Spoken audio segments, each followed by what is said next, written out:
Hotep, makele, damba kelen, fama kelen, jo kelen, sa kelen, son kelen.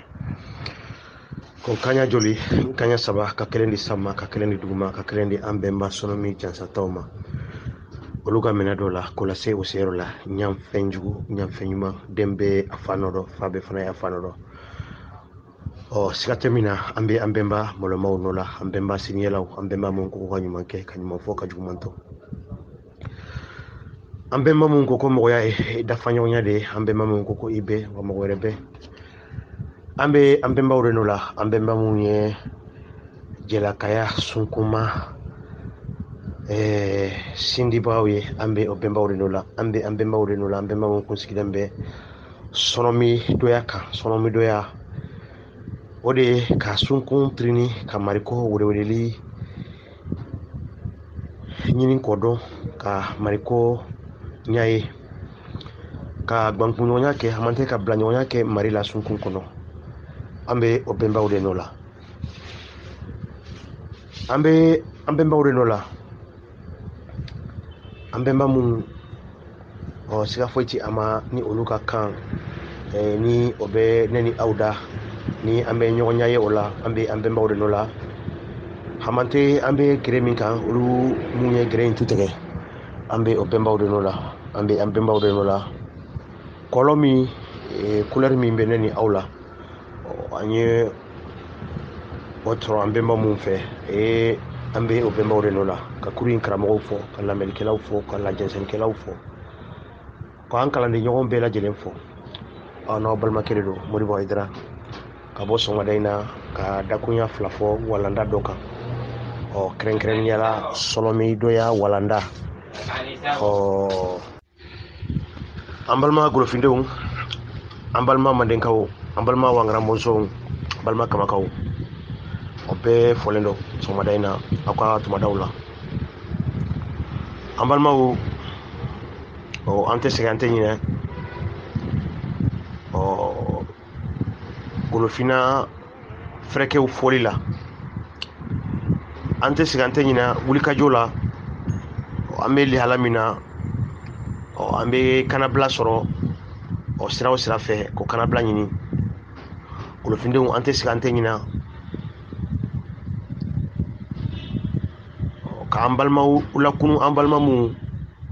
siga foyi tɛ a ma, ni olu hakiliw bi wali namu ka jɔnyajuru kɔnɔ. An tɛ sɛgɛn, an tɛ ɲinɛ o la, ko bawo olu y'an dɔ de ye, olu y'an mirindi de ye, ko mɔgɔ tɛ taa k'i mirindi to, siga foyi t'a ma. Golofindenw, golofina bi lihala ye kabako koba de bɛ golofinden lihala la bi. A kabako ko dɔ ye mun de ye? Golofinden ko fo ka ɲa, farafinden ma de bi, ko k'a yɛrɛ fɔ a yɛrɛ ye. Karamɔgɔw, nin ye kabako ye koyi. Ko fo an ka ɲa an yɛrɛ ma, ka an yɛrɛ fɔ an yɛrɛ ye. Aw b'a dɔn ni ko sera o yɔrɔ ma, aw ma dɔn a kɛra tiɲɛni ye, aw ma dɔn o kɔlɔlɔ barika ka bon, aw ma dɔn ɲɛfɔcogo foyi ti o la, ko ka mɔgɔ yɛrɛ fɔ a yɛrɛ ye. Golofindenw, kamakaw, an bɛ o kama de kɔnɔ bi dɛ. Fo golofinden de ka fɔ a yɛrɛ ye bi, ko ale ye jɔn de ye, ko ale ka lɔnniya, a ka culture o ye mun de ye, ko a ka somɔgɔya ye mun de ye, ko a ka sɔnɔmidɔya ye mun de ye. Ko k'o walanda de di golofinden ma bi. Karamɔgɔw, nin ye kabako ye dɛ. N'i y'i da k'a dɔ miiri, i b'a ye ko o yɛrɛ de don koyi, ko o yɛrɛ de kan ka kɛ, i tɛ sogo la dɛ, ko yɛrɛ de don, ko golofinden yɛrɛ kan ka fɔ golofinden yɛrɛ ye. A kɛra baara ye, nka a tɛ ɲa min kɔ, a bɛ ko de ye koyi. Fo golofinden yɛrɛ ka fɔ a yɛrɛ ye, n'o tɛ golofinden ti a yɛrɛ dɔn tuguni. N'i y'a ye ko ka mɔgɔ yɛrɛ fɔ a yɛrɛ ye, o kɔni b'a yira de ko a tigi ci a yɛrɛ dɔn tuguni ka tigi filila a yɛrɛ ma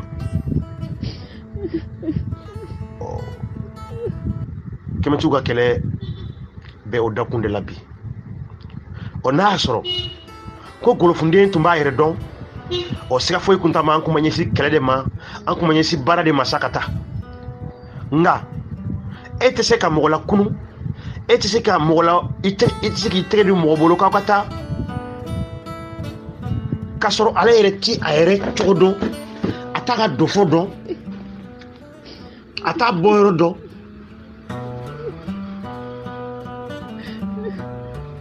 o ka gɛlɛn dɛ nka ko bɛɛ kununtuma o y'i ka sɔgɔmada ye an b'a fɔ kamakadenw ye tubabuw yɛrɛ b'a fɔ cogoya min na faransikan fɔlaw ko il n'est jamais trop tard ayi il n'est jamais trop tard ko an kana sunu an kana dimi k'an ka continuer an ka laseliw fɛ an ka continuer an ka laseliw fɛ ko kɛlɛ a kape dɔgɔyara cogo o cogo an jɔra a la cogo o cogo ka kan ka daminɛ yɔrɔ min de k'an ka daminɛ ye de an kana presse ka taa a laban yɔrɔ la ka sɔrɔ an m'a dili don ka sɔrɔ an ma soubassement sigi kɔni kɛlɛ soubassement ye mun de ye o de ye mɔgɔw ka a yɛrɛ ɲini k'a yɛrɛ ka dɔfɔ dɔn k'a yɛrɛ dɔn fɔlɔ kamakadenw siga foyi t'a ma an bɛ min don an yɛrɛ kan tuma ni tuma an bɛ to ka bɔ ko o de fɔ jɔnsa an balimaw o bɛ se k'a ɲa ye ko an yɛrɛ ye jɔn de ye an yɛrɛ ye jɔn de ye kamakadenw wankaran bɔnsɔnw mandenkaw aw bɛ dan sɔgɔ aw ni kɔ aw ni kɔ aw ni ɲɛnama minɛ aw ni sulakuru ko n'i y'a mɛn mɔgɔ siga foyi t'a ma an kɛra magala la siɲɛ caman an bɛnbaw ye sunkun tirinili min kɛ ka mari lasɔrɔ cogo min sinfɔnya n'o ye sɔnɔmidoya ye an kɛra magaro la yan siɲɛ caman ko an bɛnbaw kun sigilen bɛ o de kan o sɔnɔmidoya walandaw an bɛ o de nɔma tugu tuma bɛɛ ka ɲini an balimaw fɛ ko tuma o tuma n'an bɛ laseli min kɛ nin kama ninnu kɔnɔ ko an balima ninnu gɛlɛya kosɛbɛ kosɛbɛ kɛrɛnkɛrɛnyala an balima minnu kununa ni olu bɛ ka ko ɲa ye ani an balima minnu ma ɲa ye fɔlɔ k'u ka mɛnkan ninnu k'a lamɛn ni hakilisigi ye u k'a lamɛn ni hakilisigi ye bawo ko foyi tɛ kɛ a lɔnbaliya kɔ anw de ko k'an bɛ fɛ ka wuyankili kɛ n'a ma ɲɛ an bɛ wuyankili kɛ f'an ka dɔn fɔlɔ min yɛrɛ ye wuyankili ye dɛ f'an yɛrɛ ka kɛ mɔgɔ wuyankilenw ye ko foyi tɛ kɛ a lɔnbaliya kɔ an k'an jilaja an k'an yɛrɛ dɔn fɔ kamakadenw ye k'an ka sɔn tirini ma an ka sɔn lamɛnni ma an ka sɔn ɲinini ma hali bi bawo mɔgɔ min ti a yɛrɛ dɔn tuguni a bɛ ko min na n'i ko k'a k'o bila ale b'i ɲininka de ko n'ale bɛ min na ko n'ale y'o bila k'ale bɛna mun de kɛ sisan aw yɛrɛ bɛ a kuma taga ni ka segin min an balima silamɛw da ko ko an bɛ ka fɔ ko silamɛya tɛ tiɲɛ ko chrétien tɛ tiɲɛ ko n'an ko ka olu k'o bila k'olu bɛna mun de kɛ sisan aw yɛrɛ y'a ye sa n ye min fɔ kuma daminɛ la n ko n'a sera ko mɔgɔ yɛrɛ t'a yɛrɛ sugu dɔn ko fo i ka sugu de fa ye walasa ale k'o minɛ aw kɔni b'a dɔn a kɛra baara ye dɛ o dun ye tiɲɛ de ye siga foyi t'a ma koyi o yɛrɛ yɛrɛ de don f'i ka sugu fa ye de ale yɛrɛ ye min ye ale yɛrɛ kan ka bolo kɛ min na ko f'a k'o dɔn aw ye ko ye sa an balimaw an bɛnbaw kun sigilen bɛ mariko sɔrɔmɛdonya min kan n'o ye a bɛ fɔ o ma ko spiritualité o kun mumunen ma bila ɲɔgɔn ma olu kun ka sɔrɔmɛdonya spiritualité o mariko matarali o sigilen bɛ sɔrɔmɛdonya de ma sɔrɔmɛdonya o sigilen bɛ mun de ma o sigilen bɛ miiri de ma miiri min bɛ wele ko méditation méditation hakilila an karamɔgɔw bɛ kɛnɛ kɔnɔ yan nɔ an b'a fɛ u ka méditation u ka a dala mina ye nko la mandenka kana koni nko pio la méditation mana ke min ye nga me se ka ɲɛfɔ nga kumaden yɛrɛ weleweleli o sika foyi tama karamɔgɔw be sɔrɔ mun bena tagala ɲɛfɛ méditation kumaden weleweleli di an ma méditation ye fɛn de ye k'i sigi yɔrɔ kelen i kelen wala aw jamakuru ka aw sigi k'aw concentré k'aw dabɔ ko bɛɛ la ka miiri fɛn dɔ ma ka sɔrɔ ka i sigi k'aw kɔfili kɔnɔ wala k'i sigi ka miiri ka kumakan dɔw fɔ o de ye méditation ye miiri kuntagalajan kɔfɛ wala miiri min ni ani kuma ani laseli dɔw bɛ ɲɔgɔn na o de ye méditation ye an bɛnbaw kun sigilen bɛ o de kan o sigi ka miiri o kamakadenw wa n karamɔgɔsɔnw mandenkaw aw bɛ dan sɔgɔ aw ni kɔ aw ni ɲɛnama minɛ aw ni sulakunu ko n'i y'a mɛn mɔgɔ siga foyi tama an karamɔgɔya la siɲɛ caman an bɛnbaw ye sunkun tirinili min kɛ ka mari lasɔrɔ cogo min sinfɔya n'o ye sɔnɔ min dɔya ye an karamɔgɔ la yan siɲɛ caman ko an bɛnbaw kun sigilen bɛ o de kan o sɔnɔ min dɔya walandaw an bɛ o de nɔma tugu tuma bɛɛ ka ɲini an balimaw fɛ ko tuma o tuma n'an bɛ laseli min kɛ nin kama ninnu kɔnɔ ko an balima ninnu gɛlɛya kosɛbɛ kosɛbɛ kɛrɛnkɛrɛnyala an balima mun kununa ni olu bɛ ka ko ɲa ye ani an balima mun ma ɲa ye fɔlɔ k'u ka mɛnkan ninnu k'a lamɛn ni hakilisigi ye u k'a lamɛn ni hakilisigi ye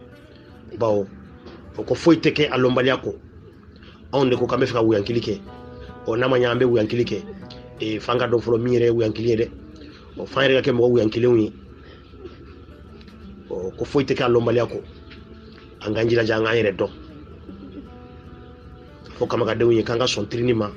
an ka sɔn lamɛnni ma an ka sɔn ɲinini ma hali bi bawo mɔgɔ min ti a yɛrɛ dɔn tuguni a bɛ ko min na n'i ko k'a k'o bila ale b'i ɲininka de ko n'ale bɛ min na ko n'ale y'o bila k'ale bɛna mun de kɛ sisan aw yɛrɛ bɛ a kuma taga ni ka segin min an balima silamɛw da ko ko an bɛ k'a fɔ ko silamɛya tɛ tiɲɛ ko kerecɛn tɛ tiɲɛ ko n'an ko ka olu k'o bila k'olu bɛna mun de kɛ sisan aw yɛrɛ y'a ye sa n ye min fɔ kuma daminɛ la n ko n'a sera ko mɔgɔ yɛrɛ t'a yɛrɛ sugu dɔn ko fo i ka sugu de fa ye walasa ale k'o minɛ aw kɔni b'a dɔn a kɛra baara ye dɛ o dun ye tiɲɛ de ye sika foyi t'a ma koyi o yɛrɛ de don f'i ka sugu fa ye de ale yɛrɛ ye min ye ale yɛrɛ kan ka bolo kɛ min na ko f'a k'o dɔn aw ye ko ye sa an bɛnbaw kun sigilen bɛ mariko sɔrɔmɛdonya min kan n'o ye a bɛ fɔ o ma ko spiritualité o kun bumunen mun de ma bila ɲɔgɔn ma olu kun ka sɔrɔmɛdonya spiritualité o mariko matarali o sigilen bɛ sɔrɔmɛdonya de ma sɔrɔmɛdonya o sigilen bɛ mun de ma o sigilen bɛ miiri de ma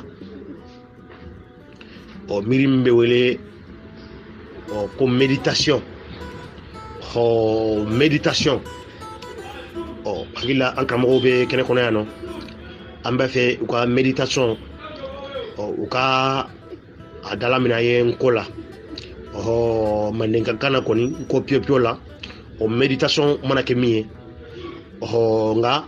n bɛ se k'a ɲɛfɔ nka kumaden yɛrɛ weleweleli o sika foyi t'a ma karamɔgɔw bɛ sɔrɔ mun bɛna tagala ɲɛfɛ méditation kumaden weleweleli di an ma méditation ye fɛn de ye k'i sigi yɔrɔ kelen i kelen wala aw jamakuru ka aw sigi k'aw concentré k'aw dabɔ ko bɛɛ la ka miiri fɛn dɔ ma ka sɔrɔ ka i sigi k'aw kɔfili kɔnɔ wala k'i sigi ka miiri ka kumakan dɔw fɔ o de ye méditation ye miiri kuntagalajan kɔfɛ wala miiri min ni ani kuma ani laseli dɔw bɛ ɲɔgɔn na o de ye méditation ye an bɛnbaw kun sigilen bɛ o de kan o sigi ka miiri o mariko sɔnɔmɛdoya o sigilen bɛ o de kan ka fara ɲɔgɔn kan wala i kelen ka sigi ka miiri ka kuma dɔw fɔ ka mari bankunɲɔgɔnya yɔrɔ an y'a fɔ ɲɛna ko bɛnbaw siga foyi t'a ma olu kun sigilen bɛ o de kan e b'i sigi yɔrɔ kelen wala aw jamakulu ka tinki dɔw kɛ wala ka kuma dɔw fɔ ka mari bankunɲɔgɔnya o bɛ kɛ cogo di karamɔgɔw siga foyi tɛ a ma o bɛ kɛ bawo sɔlɔmi ko de don wa diɲɛ ko bɛɛ lajɛlen yɛrɛ bunbunnen bɛ sɔlɔmi ko de ma diɲɛ mɔgɔ o mɔgɔ bɛɛ lajɛlen b'a la ko mari bɛɛ lajɛlen dalen b'a la ko mari tɛ sɔrɔ fiyewu f'i ka tɛmɛ sɔlɔmi de fɛ n'i ye diinɛmɔgɔw ye bi jifu kerecɛnw silamɛw u bɛ fara ɲɔgɔn kan ka tinki kɛ siga foyi t'a ma o ka o tinki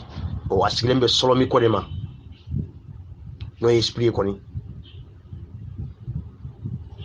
esprit o de ye mɔgɔ bɛnbaw esprit ye bɛnbaw kun sigilen bɛ min ma diinɛ bɛɛ lajɛlen n'i y'a lajɛ u ka ko bɛɛ lajɛlen fana bunbunnen bɛ o kelen de ma hali n'i ye kuranɛ ta k'a lajɛ suratul kadiri kɔnɔna na i bɛ ruhu kuma mɛn yen ko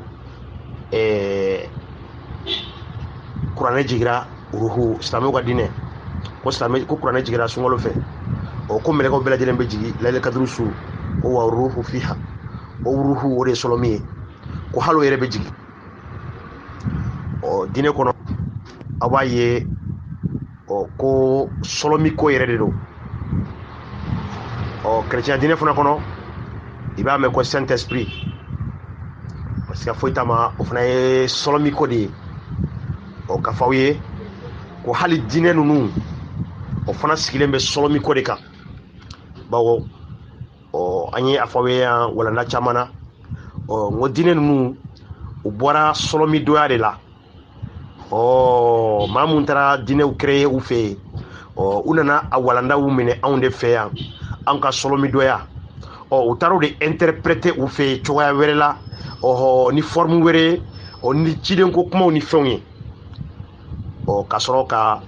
a ko sinfɔnya cogoya dɔ la ka mɔgɔw ladon a la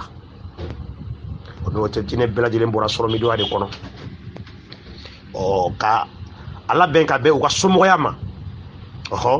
u taara dilan k'a labɛn u ka somɔgɔya ma k'u ka somɔgɔya ladon a kɔnɔ k'a dilan o cogoya la olu bɛ se ka mirindi olu bɛ se ka u ka mirindi tɔnɔ bɔ cogoya min na tuma dɔ la olu bɛ se ka mirindi wɛrɛw fana tɔnɔ bɔ cogoya min na a sigira o bɛɛ de kama diinɛ ninnu kɔni o la i b'a ye dɔrɔn ko hali diinɛ kow k'a bɛɛ lajɛlen sigilen bɛ sɔlɔmi ko de ma ɲininkali de bɛ kɛ ko sɔlɔmi yɛrɛ ye mun de ye an bɛna an karamɔgɔ o de la bi ni damaga ma diyara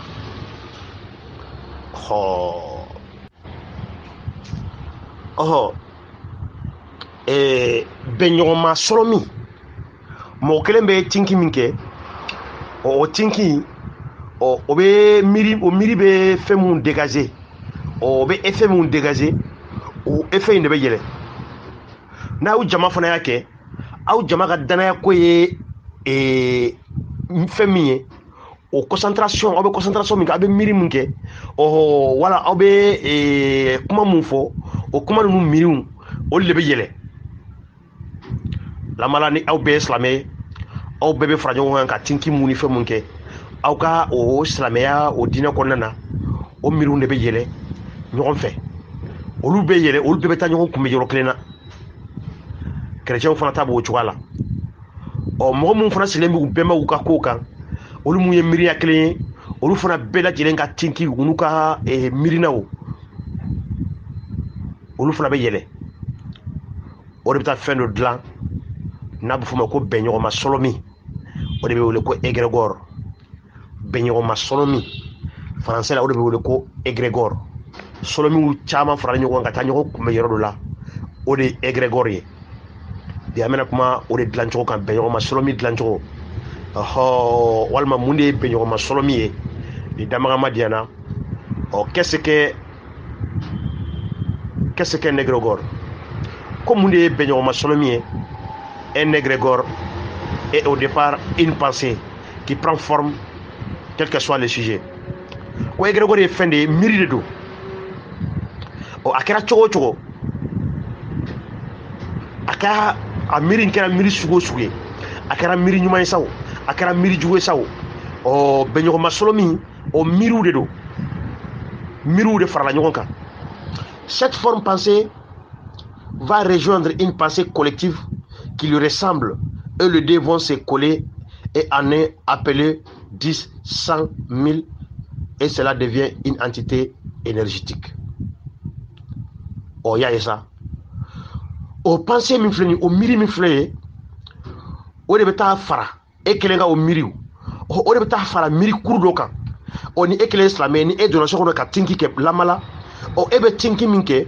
e bɛ sali mun kɛ o sali ninnu o bɛ effet dɔ de dégager o effet min bɛ yɛlɛ o de bɛ taa fara silamɛ wɛrɛw ka tinki effet kan o de ye égrégore ye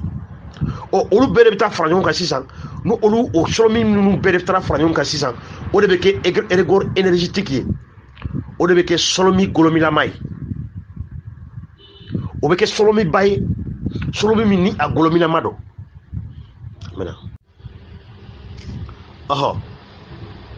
o bɛ kɛ sɔlɔmiba ye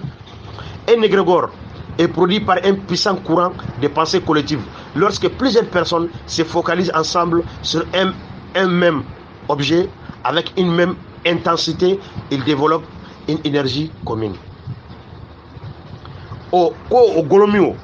o solomio, o bɛnɲɔgɔnma solomio, o ye fɛn dɔ de bɔnna ye min a fanka o bɛ courant dɔ de labɔ n'o ye golomi ye golomi mun bɔra mɔgɔw la ɲɔgɔn fɛ mɔgɔ caman ye golomi mun labɔ ka taa ɲɔgɔn kunbɛn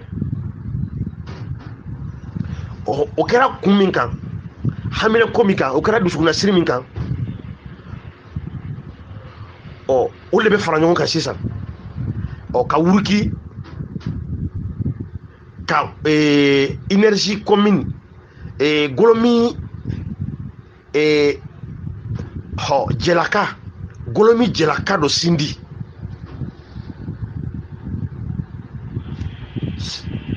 sɔlɔmi dɔya jamakuru aw mɔgɔ min bɛ aw bɛnbaw ka sira kan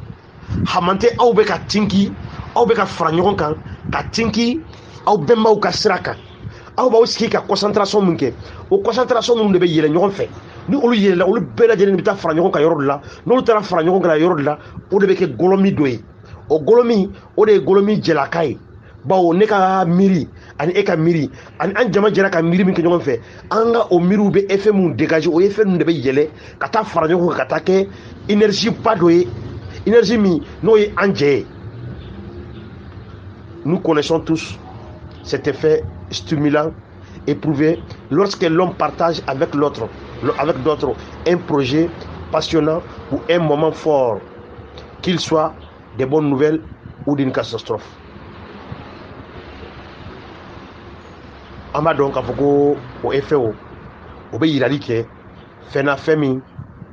ni anw bɛ jɛ o la an ka tumaw la an ka nisɔndiya tumaw la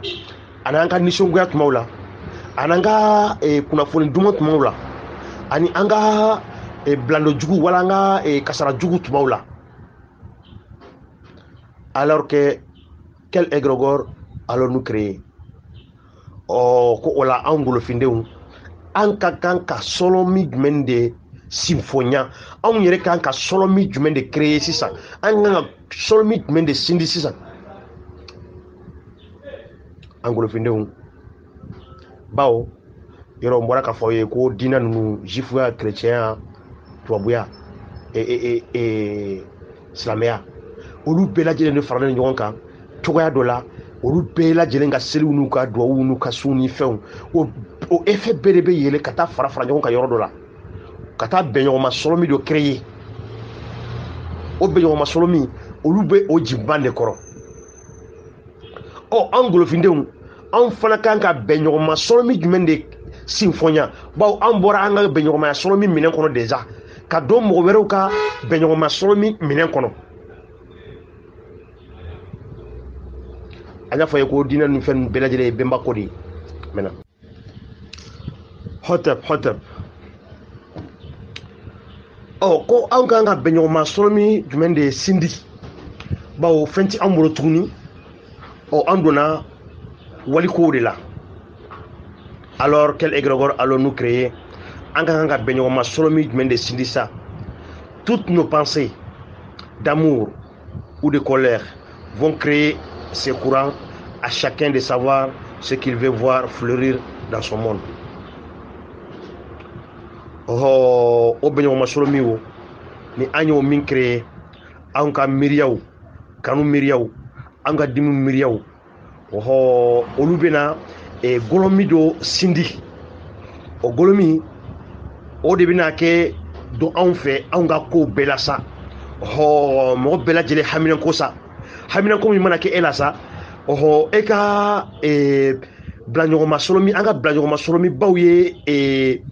an ka olu ye courant min n'olu ye golomi min sindi san dɔ fɔ cogoya dɔ la walasa aw ka ɲɛ ye o bɛnɲɔgɔnma sɔrɔ min o kɔfili sisan o de bɛ segin anw bɛɛ lajɛlen kelen-kelenna ma cogoya la anw bɛ fɛ an ka diɲɛlatigɛ yɛrɛ ka kɛ cogoya min na. La focalisation de plusieurs personnes sur un même sujet, comme aujourd'hui, c'est que nous vivons. Nous vivons.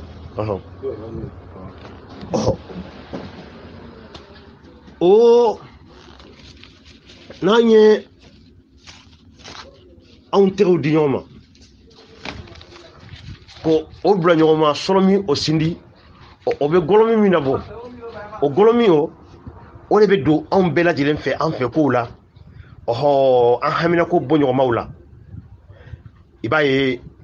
aw mɔgɔ minnu ka haminako ye kanu sira ye i b'a ye o kɔfili o bɛ aw dɛmɛ aw ka kanu siraw la aw mɔgɔ minnu ka hakilinako ye sɔrɔ siraw ye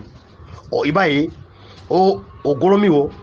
bɛ segin aw ma o siraw fɛ i y'a ye si c'est un même sujet comme aujourd'hui, c'est que nous vivons, engendrer un égrégore de colère, de frustration, cependant cela génère encore plus de négatifs et attire des pensées sombres en maintenant cet état de fait. Waati min na an bɛɛ lajɛlen ka dusukun siriw an bɛɛ lajɛlen ka hamina ko ye kelen fana ye i b'a ye o bɛnɲɔgɔnma sɔrɔmiw a bɛ lasegin anw ma ni o lihalacogo o lihalaw fana ye donc o b'a yira ko ni an yɛrɛ ye sɔlɔ min n'an yɛrɛ ye bɛnɲɔgɔnma sɔlɔ min sindi o siga foyi t'a ma o de bɛna kɛ anw ka fɛɛrɛyaw ye o de bɛna kɛ an ka solution ye an ka fɛɛrɛkɛw la. Créons des égrégores de solutions, des sortes de situations pénibles, envoyons la lumière, pas de brouillard sur notre humanité. En garant ka bɛnɲɔgɔnma sɔrɔ min produit o bɛnɲɔgɔnma sɔrɔ min o kan ka kɛ anw ka boli an ka degun kɔnɔ ni kan kelentigiya ye an bɛ se k'an kan di ɲɔgɔn ma cogo min na k'an haminaw kɛ kelen ye k'an ka o bɛnɲɔgɔnma sɔrɔ min an ka sɔrɔ min olu dégager o ka kɛ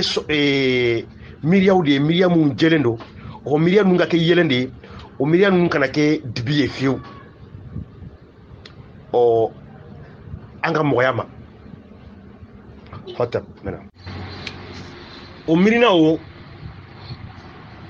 de bɛ taa fara ɲɔgɔn kan ka taa kɛ miirina ba ye o miirina ninnu de bɛ gɔlɔmi dɔ sindi olu de bɛ kuran dɔ dilan o kuran in aw b'a ɲɛ ye cogoya min na o kɔfili o de bɛna mɔgɔya kan o b'a yira ko an bɛnbaw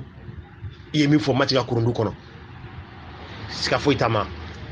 o de ye ko mɔgɔ i ka miirina ɲuman ta i ka kɛ miiri ɲumantigi ye ni miirindi bɛɛ kɛra miiri ɲumantigi ye walima ni miirindi fanba kɛra miiri ɲumantigi ye u ka o miirina ɲuman o bɛ effet mun dégager o effet mun bɛ bɔ olu bɛ taa bɛnɲɔgɔnma sɔrɔ min golomilaka min sindi o bɛnɲɔgɔnma sɔrɔ min golomilaka o de kɔfili bɛ na mɔgɔya kan sisan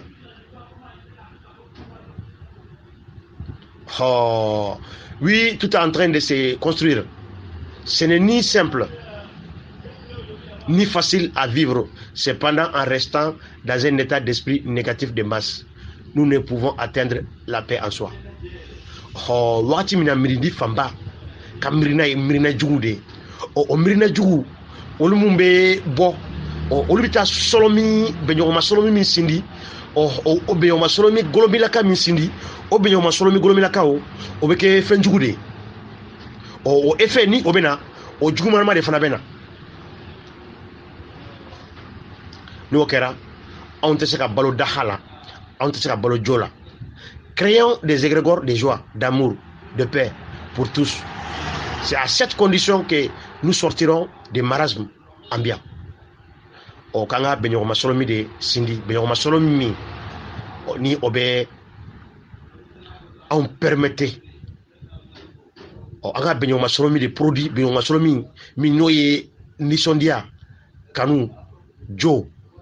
kanu ni bɛɛ ye walasa an bɛ se ka bɔ nin cogoya in na. Plus les énergies de lumière monteront en puissance, plus vite les sombres partira. Kanga blanc kuna kuma o kuma an ka bɛɲɔgɔnma solomi olu bɛ ka yɛlɛ nɔrɔ min bɔ olu bɛ ka yɛlɛ plus anw ka dusukunnasiriw anw ka haminankow olu bɛ ka jara. Plus vite nous sortirons de la peur véhiculée. N'o kɛra an bɛna bɔ siranya kɔnɔ, siranya min ni o bɛ ka taama anw ni ɲɔgɔn cɛ. Plus sereinement nous vivrons. N'o kɛra an bɛ balo ɲɔgɔn kanu kɔnɔ, daha kɔnɔ, kanu kɔnɔ. Que la paix soit avec vous. Ko jo hotep aw bɛɛ lajɛlen ma. An bɛ segin ka na. Hali bi an b'a fɔ an balimaw ye ko nin kumaya ninnu ko aw ka a lamɛn ni hakilisigi ye kosɛbɛ kosɛbɛ kosɛbɛ. A b'aw nafa bawo a tɛ ɲɛ min kɔ o de y'o ye. Ni mɔgɔ ma fɔ a yɛrɛ ye o siga foyi t'a ma, a tɛ se k'a yɛrɛ dɔn.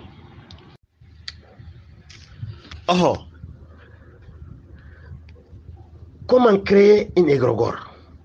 Égrégore o bɛ sindi cogo di? Une égrégore est créée par votre énergie. O bɛɲɔgɔnma solo min yɔrɔ n y'a fɔ yen ko égrégore o de ye bɛɲɔgɔnma solo min ye. Ne ka miirina ne bɛ min na bɔ ani e bɛ miirina min na bɔ.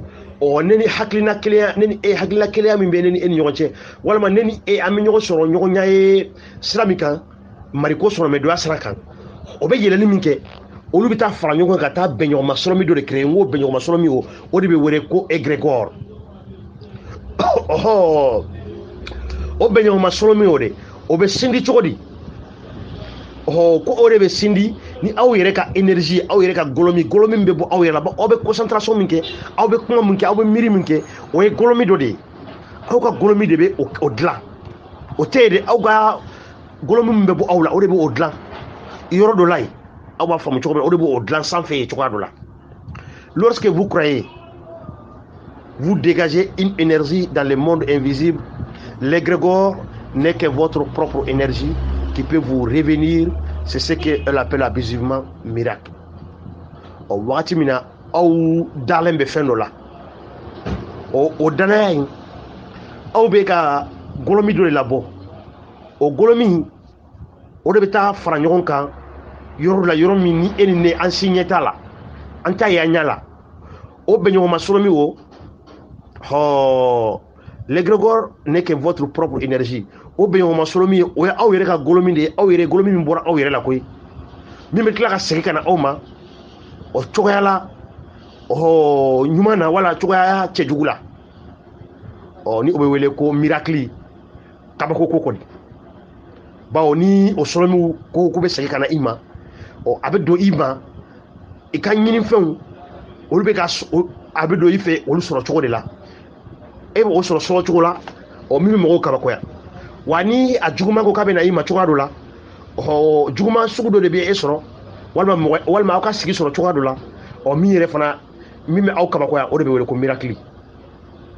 Lorsque vous faites des rites ou vous obéissez à un rituel, vous manipulez votre propre égrégore.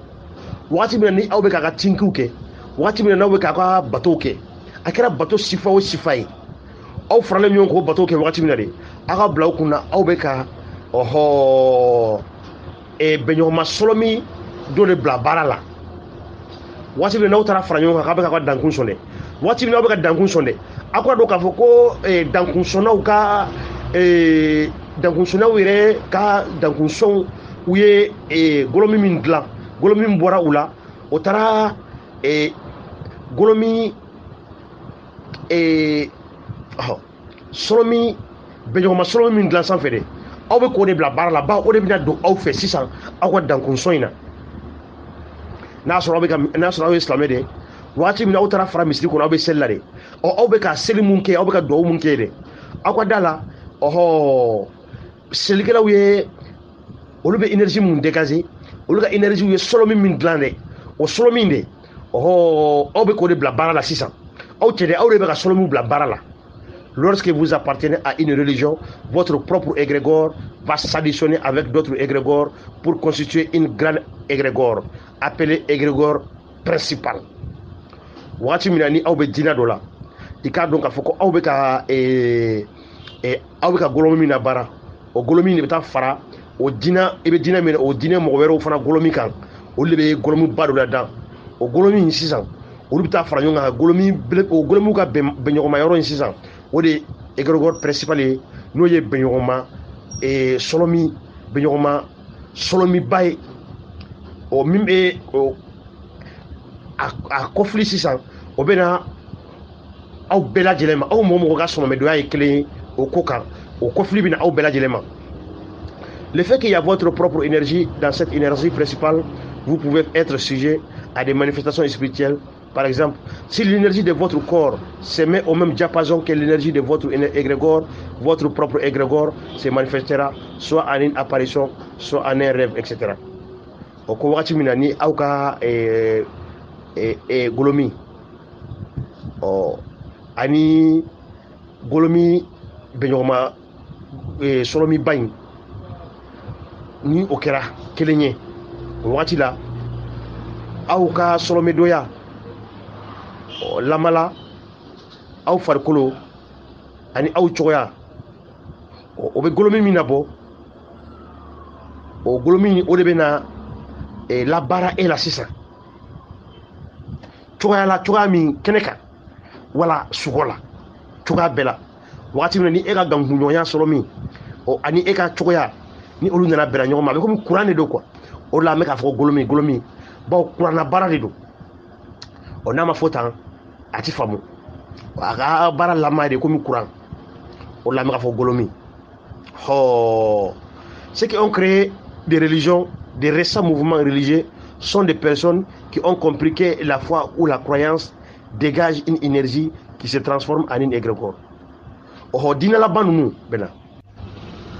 diinɛ laban ninnu ceux qui ont créé des religions olu b'a dɔn lamala silamɛya diinɛ ni chrétien diinɛ ni juifɔ diinɛ ko olu b'a dɔn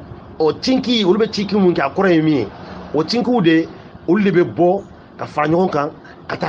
taa bɛnɲɔgɔnma sɔlɔmiba dɔ sindi lamala silamɛ bɛɛ ni aw bɛɛ ye silamɛ ye aw ka concentration aw bɛ tinkiw ni seliw ni fɛn mun kɛ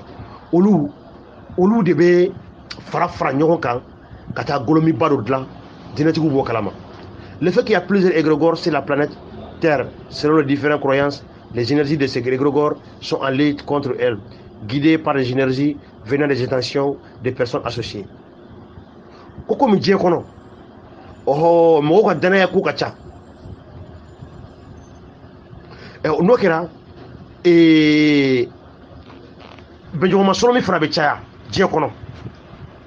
ka bɛn mɔgɔw ka danaya kow ma mɔgɔ somaw aw b'a ɲɛ ye cogoya min na silamɛw chrétiens juifs budaw taoïsme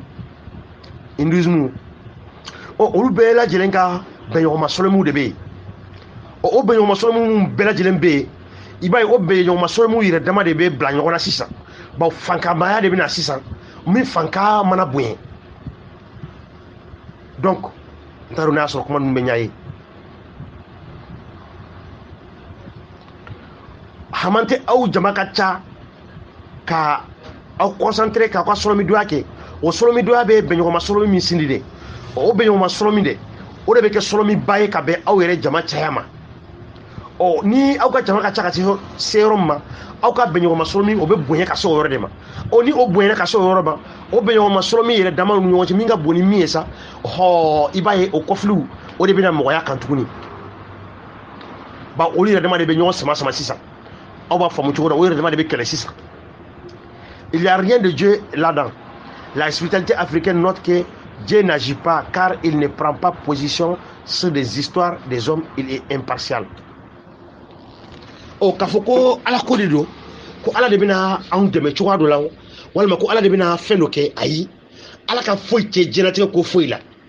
diɲɛlatigɛ ko bɛɛ lajɛlen bɛ anw yɛrɛ de bolo bawo o sɔrɔmi o min bɛ taa fara ɲɔgɔn kan o sɔrɔmi yɛrɛ bɛ bɔ anw yɛrɛ de la an mɔgɔw yɛrɛ anw bɛ haminanko anw bɛ miiriya mun dégager o miiriya ninnu bɛ taa fara ɲɔgɔn kan ka taa sɔrɔmi ba dɔ dilan ni o sɔrɔmi dilanna sisan de o kɔfili sisan de o de bɛ segin anw ma donc o tɛ ala ko ye o tɛ foyi ko ye o bɔra anw yɛrɛ de yɔrɔ yan bawo anw ka énergie anw ka golomi o de taara fara ɲɔgɔn kan ka taa kɛ bɛnɲɔgɔnma sɔrɔmi ye o bɛnɲɔgɔnma sɔrɔmi sisan an b'an sigi k'o kɔfili de kɔnɔ an balima gorofinaw a y'a nin lamɛn kosɛbɛ kosɛbɛ kosɛbɛ a y'a wele malo aw ka ɲa ye ala ko kuma kisɛ kelen tɛ diɲɛ ko la diɲɛ ko bɛɛ lajɛlen ye n'i ye min kɛ i b'o kɔfili de ye o de la an bɛ to k'a fɔ aw ɲɛna ko n'i ye min lamaga i b'o jaabi de sɔrɔ k'a fɔ de ko ala de bɛna ko dɔ kɛ ayi ala ko foyi tɛ a la hali sɔrɔmidonya ala ko foyi tɛ a la o sɔrɔmiw yɛrɛ anw yɛrɛ de bɛ sɔrɔmiw yɛrɛ dilan bawo n'o sɔrɔmi ninnu taara fara ɲɔgɔn kan kɛ sɔrɔmi fankama ye hama tɛ an jama bɛ ka caya ka taa lamala an mun ye an mun bɛ bɛnba sira kan hama tɛ anw bɛ ka jibɔn kɛ ka caya hama tɛ anw ka jama bɛ ka caya ka taa anw ka bɛnɲɔgɔnma sɔrɔmi fanga bɛ ka don ka taa fɛ hama tɛ an ka bɛnɲɔgɔnma sɔrɔmi fanga bɛ ka don ka taa fɛ olu bɛ tila ka na don an fɛ kow la ka taa fɛ n'olu donna an fɛ kow la ka taa fɛ an fɛ kow fana fanga bɛ bonya ka taa fɛ de n bɛ fɛ aw ka kuma ninnu ɲɛ ye kosɛbɛ kosɛbɛ kosɛbɛ maintenant olu bɛ bɛnɲɔgɔnma sɔrɔmi ba min ladilan o kɔfili sa o de bɛ na anw ma o ɲayebaliya de ye ko ala ko ala de bɛ kow latigɛ o ko yɛrɛ ɲayebaliya de ye bɛ an ka diinɛmɔgɔ ninnu dɔw bolo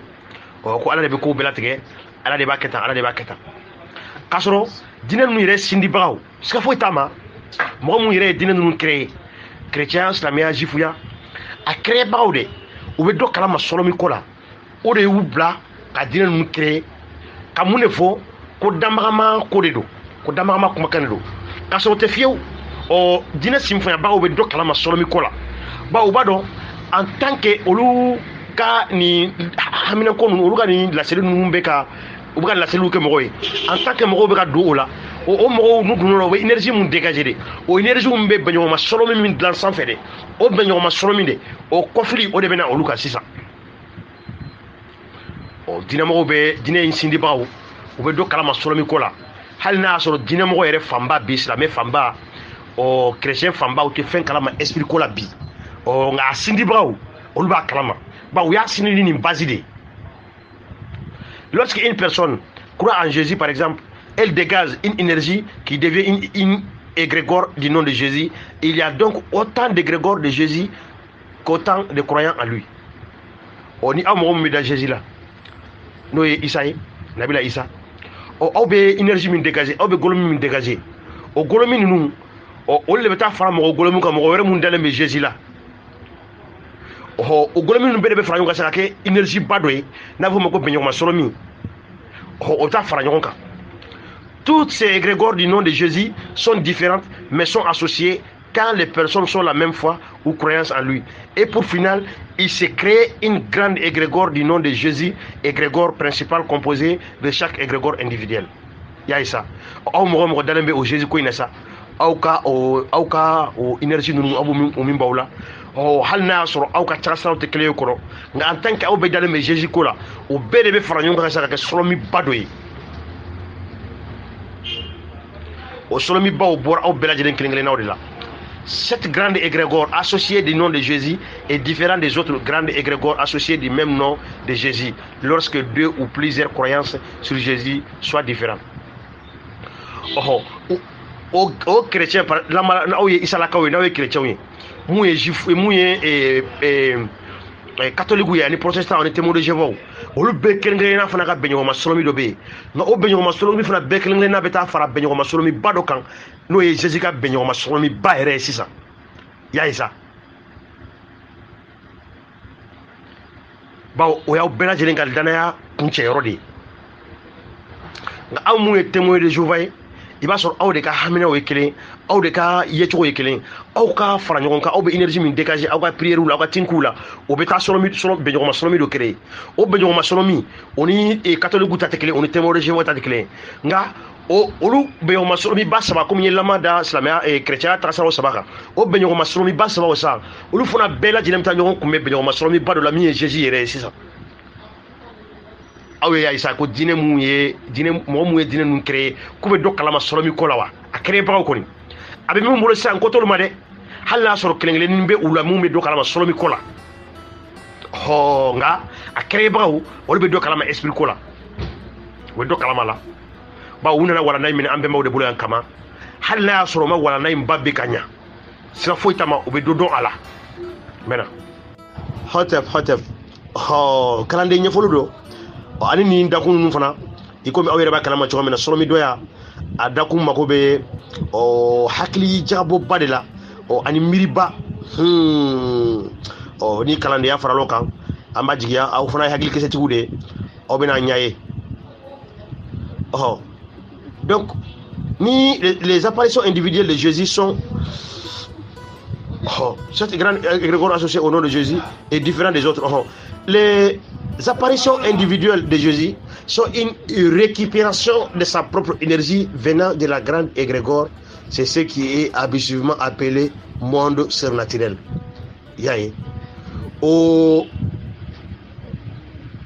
Les apparitions individuelles de Jésus. O golomi mumbe bo aula. O yira ko mumbe Jésus tola. O debe la sorolike. Golomila golomi mi ni oye benyoma solomi belebeleba ye o benyoma solomi ba o be ke benyoma solomi fankama ba de o benyoma solomi fankaba o de be wele ko le monde surnaturel bawo o chrétien milliard fla ani ko o chrétien milliard fla ni ko ka tinki o be ta benyoma solomi ba min créé de o benyoma solomi e solomi fankama ba de donc chrétien nga tinki wo tinki sa chrétien de nga nyini ko sa iba ye o effet o benyo ma solomi o de be wole ko monde surnaturel ba o conflit bina auka c'est pendant la grande énergie ou la grande égrégore associée peut se manifester à tout lieu mais au bénéfice de ceux qui sont à l'origine ou de ceux qui sont à la tête de la grande égrégore associée oya isa o beyo ma solomi belebele ba yɛrɛ de a kuncɛ yɔrɔ an ye chrétien ka solomi dɔ ya o chrétien ka tagasira olu bɛɛ lajɛlen ka tagasira kelen-kelenna bɛɛ lajɛlen bɛ beɲɔgɔn ma solomi dɔ de créer o beɲɔgɔn ma solomi kelen o kelen olu fana bɛɛ lajɛlen bɛ tila ka fara ɲɔgɔn kan tuguni ka taa beɲɔgɔn ma solomi ba dɔ créer o beɲɔgɔn ma solomi ba o ka ko kofili sisan o bɛ segin mɔgɔ jumɛn de ma a ko yɛrɛ sindibaw mɔgɔ mun yɛrɛ ye o ko in sifanya de a bɛ segin olu de ma. Le Vatican le sait et le cache, car la grande égrégore manipule vos égrégores respectives à son profit. Oni chrétien tabolo pela kilenga benyo ma solomi olu fara nyonga sa olu ta solomi ba mi créer o solomi baka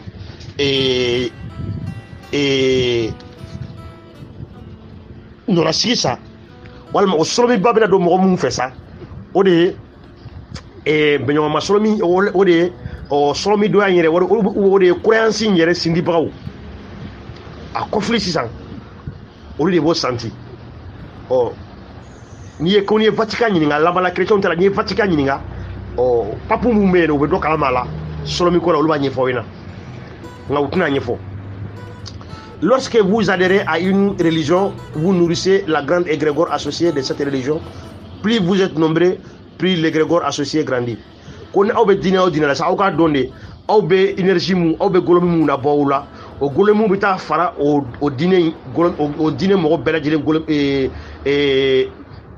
golomi de kan katake benyoma solomi badoy. Au plus au dîner mo kata plus au benyoma solomi fana fanga be ka boya kata. Par conséquent, l'Africain utilise l'égrégore de sa propre énergie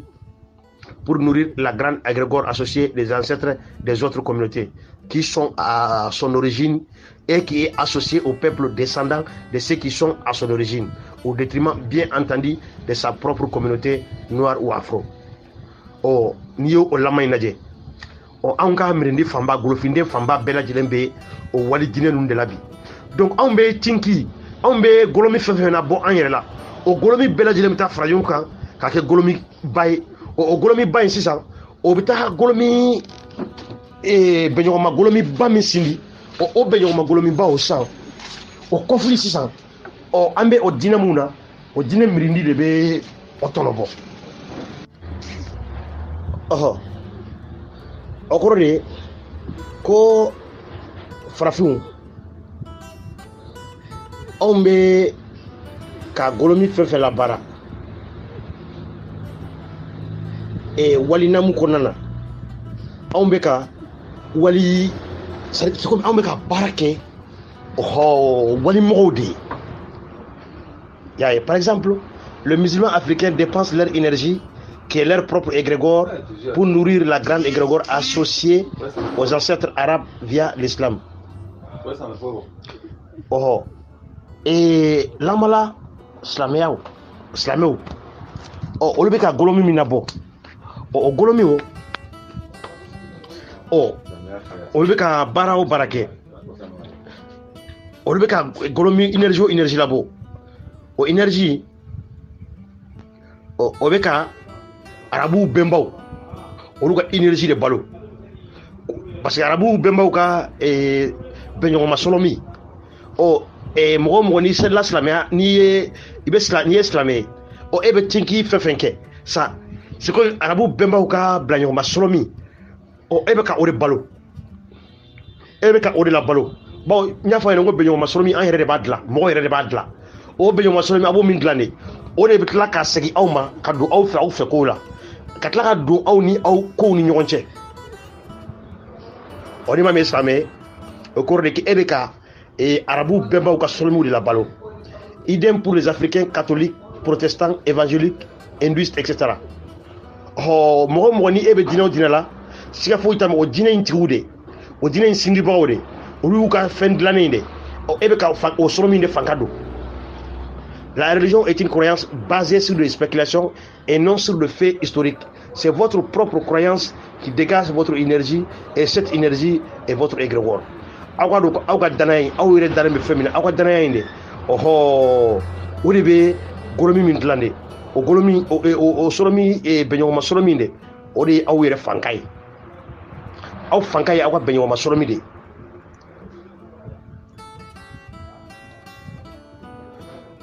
exemple la croyance islam bénéficie aux arabes dont la grande égrégore leur est associée, idem pour les autres croyances qui bénéficient au peuple dont l'égrégore principal leur est associé. Ebe wali namuna eka blikuna ebe ka wali solomi wali benyoma solomi de la balo. Les Africains nourrissent par conséquent des égrégores qui sont en lutte ou en guerre contre eux. Dès lors, le peuple associé à l'égrégore principal est en lutte ou en guerre contre eux. D'ailleurs, au Gavrik a frafinde usa on beka solomi min ambeka golomi minabo o golomi beka benyoma solomi min glan o beka wali bemba o de ka solomi fankado ni wali bemba o solomi fankado na on yere bemba o ka solomi mumbe yak o fanga be bo no o fanka bora solomi yere dama bɛ kɛlɛ ni sɔrɔmu yɛrɛ dama kɛlɛra siya foyi t'a ma mɔgɔ min ni fankanti sɔrɔ min la sɔrɔ min tɛ se ka foyi kɛ sɔrɔ min dɔ ninnu na o kɔrɔ de ko anw yɛrɛ bɛ ka an yɛrɛ de kɛlɛ o la an bɛ to k'a fɔ an balima farafindenw ye mun bɛ silamɛya ni kerecɛnya la n k'u ka bɛnbaw ka sira minɛ n ko sinon mɔgɔ minnu nana bi aw bɛnbaw kan yan diɲɛ kɔnɔ k'aw bɛnbaw kɛ jɔn ye k'aw bɛnbaw kɛ fɛn bɛɛ ye ni aw y'o mɔgɔ min aw ɲi ye bi n ko kɔrɔ de ko aw bɛ k'aw bɛnbaw de kɛlɛ donc farafindem fanba bɛ bɛnba kɛlɛ de la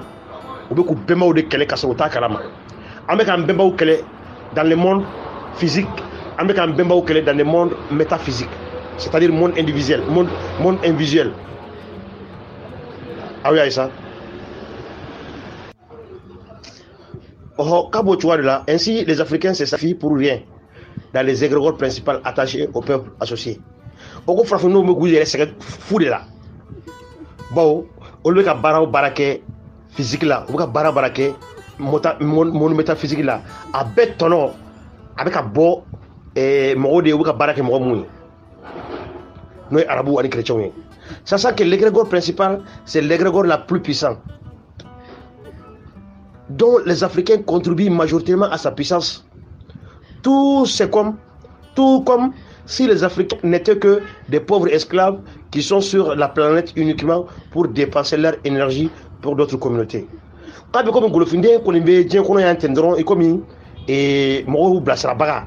allez Fankama, allez énergie qui avait Golomila Boa et là. C'est-à-dire qu'il y a sacrifié que Koko avec au Beke Walimrode.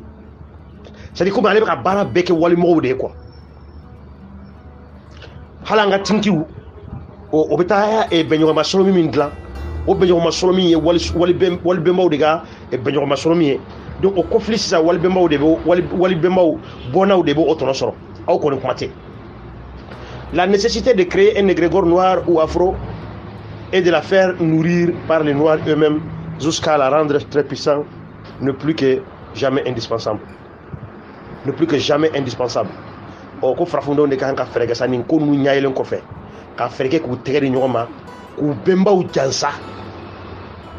ka o bembaw solomi ko lu jansa wala sa olu be se ka benyoma solomi badla mi fanka donendo o die benyoma solomi bato chela sam e monde invisible ko nana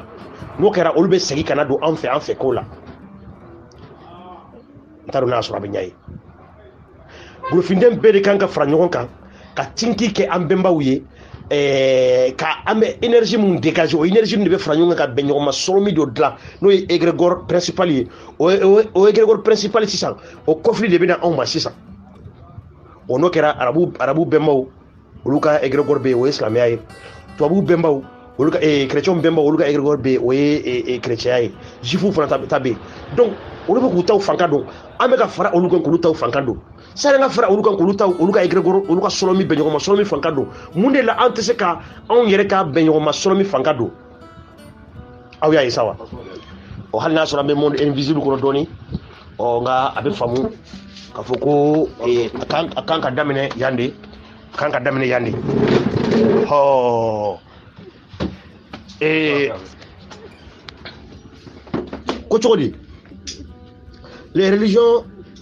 ne sont que la somme des égrégores créés par les énergies humaines dans le monde invisible. Ko dina nunu ti foye mo do frali nyon kanka e benyoma solomi do sindi ka benyoma solomi do créer ni wire ka golomuye golomi farkolo no le ka ni mo yere ka golomuye e dien ko dien minteye voilà dien ye bali kono dina wo de famu dina nu yere sikilembe o de ka o ka mo manipuler o mo kwa énergie do buyela ko golomi do labo o golomi o ba o kadana ya o jinende o golomi de be bo kata benyoma solomi ba soro o benyoma solomi basa o conflit sisan o de be sege kata o dine singi bawma nga aw mu me ka la bara aw ko me ka bara fureke baw a benyoma solomi abe tamta solomi ba mi fankado o solomi ba inte aw ka solomi bayi o solomi ba intribe o tigisa o de be aw manipuler. Tout ce que je viens de vous dire, c'est connu par le Vatican, par des mystiques, par des ésotéristes, par des illusionnistes qui n'ont pas hésité de créer les témoins de Jéhovah, les mormons, etc. tagasira o tagasira ni a créera chrétien kono tagasira o tagasira na créera islamia kono o fika do ko tagasira tigi a famba ye ɲɛɲinini dɔ kɛ solomi ko sira kan ka tagasira créer bon le fait que ale y'a ka tagasira créer mɔgɔ mɔgɔ ye danaya dɔ sabati ale ka tagasiraw kan olu ka danaya o bɛ golomi min na bɔ o golomi bɛ taa kɛ bɛɲɔgɔnma solomi dɔ de ye o bɛɲɔgɔnma solomi sisan o bɛ labaara mɔgɔw de fɛ mɔgɔw de b'o balo n'u o balola sisan o bɛɲɔgɔnma solomi o kɔfili sisan o bɛ na ale de ma ale min y'a sen di chrétien kɔnɔ i b'a ye témoin de Jéhovah créebaga b'a la mormon créebaga b'a la catholique créebaga b'a la donc olu bɛɛ lajɛlen créera kun dɔ de kama n'i ye silamɛya fana ta k'a lajɛ i b'a ye ko tijaniya o kɔrɔ ko siga foyi t'a ma tijaniya tigi a bɛ dɔ kalama solomi ko la n'i b'a mɛn ko kadiriya i kana siga a la fiyewu kadiriya tigi a bɛ dɔ kalama solomi ko la ba wuridiw de b'u bolo olu bɛɛ lajɛlen wuridi de bɛ d'i ma aw y'a ye sa ko ninnu bɛ tan de an bɛ to k'a fɔ ko an balima caman b'a la u b'a sanfɛla de dɔn ayi u t'a dugumala dɔn fiyewu u t'a dugumala dɔn min b'a duguma fɛn caman bɛ a duguma maintenant hotep an balimaw an bɛ a fɔ aw ɲɛna ko siga foyi t'a ma ko ni walanda ninnu fana dili an ma sincère de ye bawo ni kuma daminɛ ni min ye ko ni a sera mɔgɔ ka a fɔ ko ye jɔn de ye ko ne yɛrɛ kun ye jɔn de ye o ka jugu kosɛbɛ kosɛbɛ golofinden bɛ o kabe de la o de la an fana dɔn ta ni ye min ye ni walanda ninnu kan kuma kɛrɛnkɛrɛnnenw na an bɛ to ka bɔ k'a di ka yira an balimaw la k'a fɔ ko diinɛko ninnu sigira cogoya min na o sigilen bɛ sɔrɔmi ko de kan n'o ye spiritualité ye bawo diinɛ ninnu bɛɛ lajɛlen bɔra spiritualité de kɔnɔ ka sɔrɔ ka taa a dilan ka interpréter cogoya wɛrɛ la ka bɛn olu yɛrɛ ka diɲɛ ye cogo ma u ka somɔgɔya ma ka bɛn u ka bɛrɛbɛrɛli kankɛya ma u bɛ se ka diɲɛ gelu cogoya min na wala u bɛ se k'u yɛrɛ ka mirindi gelu cogoya min na k'u ladon u sagolada fɛ u bɛ se ka diɲɛ mirindi wɛrɛw gelu cogoya min na k'u ladon u sagolada fɛ ka yira u la k'a fɔ ko golofinden bilama ye mɔgɔ de ye mɔgɔ min man kɛnɛ kosɛbɛ kosɛbɛ kosɛbɛ n'i ye a ye an balima dɔw bɛ diinɛ défense ta cogoya dɔ la an tɛ jigin koyi bawo o ɲininkali kelen de bɛ yen toujours mɔgɔ min ti a yɛrɛ dɔn a ti dɔnni wɛrɛ dɔn ale wolola silamɛya de kɔnɔ a mɔnna o de kɔnɔ a ye kuranɛ de kalan a ye hadisaw de kalan ale ka dɔnni dan ye de ale ma dɔnni wɛrɛ foyi ɲɛɲini diɲɛ kɔnɔ k'a bɛ min ɲini k'a dɔn y'a ye sa wa aw kana jigin u la fiyewu ko n'i y'a mɛn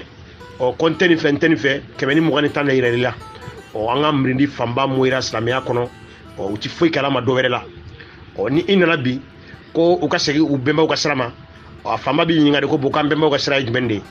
n'i ye dɔw ɲininka aw bɛnbaw tun bɛ jɔ bato de la aw bɛnbaw tun bɛ boli bato de la i y'a ye an yɛrɛ balima farafinden dɔw de ye dalajigi ye nin kuma ninnu ye dalajigi dala yɛlɛ bɛ nin kuma ninnu ta k'an sɛgɛrɛ kuma o waati kelen na n'i y'u ɲininka jɔ yɛrɛ la u t'a dɔn n'i y'u ɲininka bolo la u t'a dɔn n'i y'u ɲininka an ka kɔsɔnw ni an ka dalasɔnw weleweleli la u t'a dɔn n'i y'u ɲininka an ka jalasɔnw weleweleli la u t'a dɔn n'i y'u ɲininka an ka dankunsɔnw na u tɛ a dɔn u tɛ foyi dɔn faso ani bulon dɔ kan olu de bɛ kumaw lasegi u ɲɔgɔnna golofindenw ma kuma min donna u da u dosurungabagaw fɛ u dosurungabagaw ye kuma min don u da de olu de bɛ tila k'o kuma in fɔ u yɛrɛ ma k'o kuma in fɔ u balimaw ma k'aw kun tɛ foyi la ni jɔbato tɛ golofindenw o k'a bɛ ɲɛ kɛmɛtiw nalen kɔfɛ ji tɛ to nɔnɔ la fiyewu an bɛ a bɛɛ bɔ a la ni damaga ma diɲɛna bawo an tigɛlen b'a kan ko bɛnbaw bɛ an fɛ kɛlɛ in na an tigɛlen b'o kan kan ni bɛnbaw bɛ ɲɔgɔn fɛ kɛlɛ in na bɛnbaw bɛ k'a kɛ cogoya bɛɛ la kɛlɛ in bɛ se ka sudan cogoya min na an bɛ an ka karamɔgɔ kalankew fɔ se ka fiti a ma mun ye wulikajɔw sabati nin kɛlɛ in kɔnɔna na an b'u fɔ kosɛbɛ kosɛbɛ an ka karamɔgɔ kalankew kɔni k'u dansɔgɔ k'u ni kɔ an bɛ Cheikh Anta Diop fɔ yan ka bolo kɔrɔta ka ɲusere kalala Oumou Toundé fɔ ka Théophile Obenga fɔ ka Dombi Fakoli fɔ ka Sira Musa Dumbuyaw fɔ an ka karamɔgɔ kankaranw an b'u fɔ koyi an ka dankiw seti tuwati kɛtaw ka taa se Kolokoto Imhotep Dunguyaw ma fo ka taa se an ka Kina Modibo Guindow ma fo ka taa se Koteban Kamaraw ma an ka foli bolotigɛ bali o bɛ ni karamɔgɔ kalankew ye setigi Cɛkura Jakitew an ka foli bolotigɛ bali b'u ye u ka wulikajɔw la tuma bɛɛ Nana Naba Sanpedo ka bɛɛ lajɛlen fɔ ni karamɔgɔ kalankew Sila Narmeru karamɔgɔ Magan Jɛmaw karamɔgɔ Fajigiw siga foyi t'a ma ni karamɔgɔ ninnu aw fɔlen don k'aw fɔ aw yɛrɛ ye k'aw fɔ aw yɛrɛ ye ci la an ka Solomidoya Hamante an ka kɛmɛtiya wulikajɔ cɛŋana bɛɛ u fɔlen don koyi an bɛ bɔ kuma kɔnɔ yan ko bɛɛ lajɛlen k'i yɛrɛ ye ni foli ninnu kɔnɔ ko ma kelen danbaga kelen faama kelen jɔ kelen sira kelen sɔn kelen aw n'aw balimakɛ de don Modibo Ayidara